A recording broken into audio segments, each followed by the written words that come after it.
আজকের ভিডিওতে আমি আপনাদেরকে এমন একজন বুদ্ধির রাজাকে দেখাবো যিনি যে কোনো কঠিন কাজের সহজ টেকনিক সহজ উপায়গুলো বের করতে পারে। ভিডিওটি পুরোপুরি দেখলে অনেক দেখতে পারবেন। তারপরে দেখুন এখানে এই যে লন্ড্রি করছে, মানে আপনার বাসায় যদি আয়রন না থাকে তাহলে লন্ড্রি করার জন্য রাইস কুকার এভাবে ব্যবহার করতে পারেন। তারপরে দেখুন এই যে মাজনি দিয়ে যে কোনো কিছু পরিষ্কার করতে গেলে হাতের সমস্যা হয়, তাই এরকম একটা বোতল কেটে মাজনিগুলো বেঁধে আপনি কিন্তু কাজ করতে পারবেন, হাতে আর কোনো সমস্যা হবে না। তারপরে দেখুন এভাবে আপনি একটা বোতল কেটে বস্তায় লাগিয়ে 1 2 3 পর্যন্ত গুনলে 3 পট চাল পড়বে, তারপর আপনার কাজ কমপ্লিট। তারপরে এখানে দেখুন এই ধরনের ফিল্টার যারা ফার্ম করে, মুরগির ফার্ম, কিনতে টাকা খরচ হয়, তবে আপনি এই ধরনের 6 লিটারের সয়াবিন তেলের বোতল দিয়ে কিন্তু সুন্দরভাবে ফিল্টার গুলো তৈরি করতে পারবেন। তারপরে দেখুন ধান লাগানোর সময় কৃষকরা কিন্তু অনেক সময় মাজায় ব্যথা করে, এই ধরনের একটা চেয়ার বানিয়ে মানে ধান লাগাতে পারবেন। তারপরে দেখুন অনেক উপরে কোনো লাইট লাগাতে হলে বা খুলতে হলে এই ধরনের একটা বোতল কেটে আপনারা এই জিনিসটা কাজটা করতে পারবেন। মানে অনেকগুলো কঠিন কাজের সহজ টেকনিক বের করছে, ভিডিওটা দেখতে থাকুন। দেখুন বাচ্চাদের জামা কাপড় শুকানোর জন্য, মানে কম জায়গাতে অধিক জামা কাপড় শুকানোর জন্য এই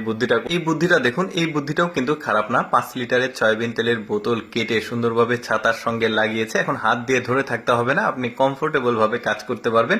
এই বুদ্ধিটাও কিন্তু অ্যাপ্লাই করে দেখা যেতে পারে।